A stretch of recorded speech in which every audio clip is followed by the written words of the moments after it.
Number one, come out of your comfort zone. Why do we need to come out of our comfort zone? You know what to expect. Yeah, to grow, right? To grow. We don't grow if we stay in our comfort zone. Yeah. Stephen Covey talks about broadening our sphere of influence. Here's the way I'd like to look at it. Each time I come out of my comfort zone gets larger, doesn't it? Each time I come out of my comfort zone, I gain mastery of a new skill or task. It's another tool I can put in my toolbox. Maslow said if the only tool in our toolbox is a hammer, everything starts looking like a nail. We know that's not the case, don't we? Number two, keep a sharp knife and open mind. I'm on the road about 3 weeks a month. When I come home, one of the ways I unwind is I like to cook. So I'll get in my kitchen, I'll grab my favorite chef's knife, and I'll run over a stone a few times. That puts an edge back in the knife, right?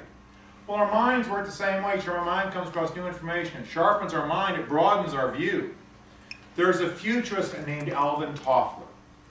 Toffler says that the illiterate of the 21st century are not going to be those that don't know how to read or write, but rather those that don't have the ability to learn, unlearn, and relearn.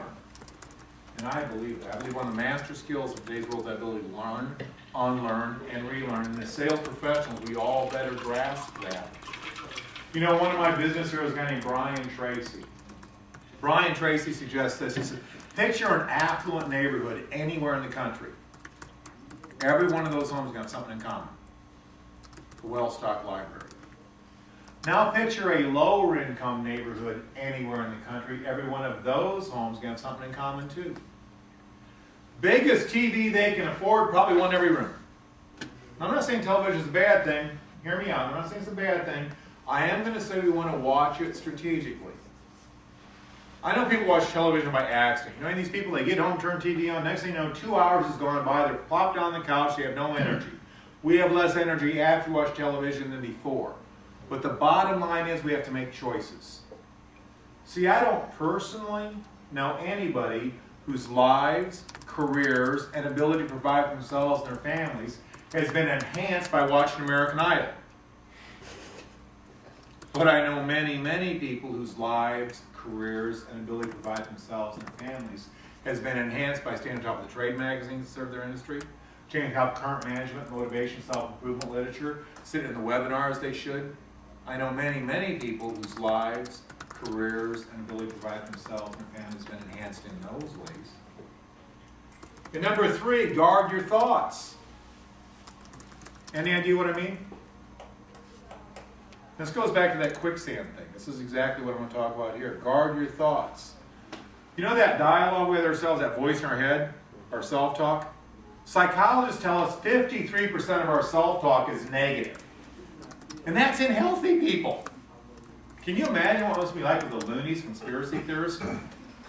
If half our self-talk is negative, is any wonder 2 out of 3 of us are walking around with poor sense of self-esteem? We got to guard those thoughts. Canfield taught me a technique. He said, start a success journal. I said, cool, how do you do it? You start by writing down 100 things you've been successful at. When I first heard this, I said, Jack, clearly we don't know each other well. I wasn't sure I'd been successful at 100 things. He said, you learned how to walk, didn't you? I said, yeah, twice. He said, start there. So I did. Number 1, learned how to walk. I wrote down 100 things I've been successful at. I believe in this tool. I really do. I believe in this tool. Inside front cover of my journal. Now, I journal every week. Inside front cover has my personal and professional goals. They're on an index card, Scotch-shaped inside. At 1 o'clock, I'll tell you why that's the case. Inside that cover, 5 questions I try to ask myself every day, and in between is my journal. I believe that this tool can transform your life. I really believe that. Because when you get in that quicksand, you look at what you've done right. And that'll fix that. It really will. I went through a lot of pain before I got that one squared away. Number 4, ask better questions. I truly believe that the quality of our lives are greatly determined by the quality of questions we ask ourselves. Nobody in this room is asking themselves the same questions today that you were asking yourself 5 years ago. None of you are. What kind of questions will you ask yourself in 6 months or a year? The quality of those questions will be greatly determined by things that you do today. And when you're asking yourself questions, be careful of why questions. They can be a little slippery when they start to sound like this. Why doesn't it work out for me? Why won't they do what I want them to do? Why can't I have this? See, that gets to be victim questions. The what and how questions, that's where the power comes in. What can I do right now that will impact the situation? How can I make a difference today in this situation? That's where the power comes in. And finally, manage your relationships. A little later, we're going to talk about some of the great tools to build relationships quickly. But that's what we do as humans. We build relationships. That's what we're good at as humans. I read a book not long ago called Vital Friends, and then they did a lot of research with the Gallup organization. Here's what I learned. 4 is the magic number. If we have 4 or more close friends in our life, our chance of living a longer, healthier life increased by a factor of 7. If you have 3 or fewer close friends in your life, chance of heart disease doubles. Some of you are counting right now, aren't you? I also suspect a few friends just got upgraded. If you have a friend at work, you're 11 times more likely to be an effective employee. 11 times. Now listen to this one. This is really good.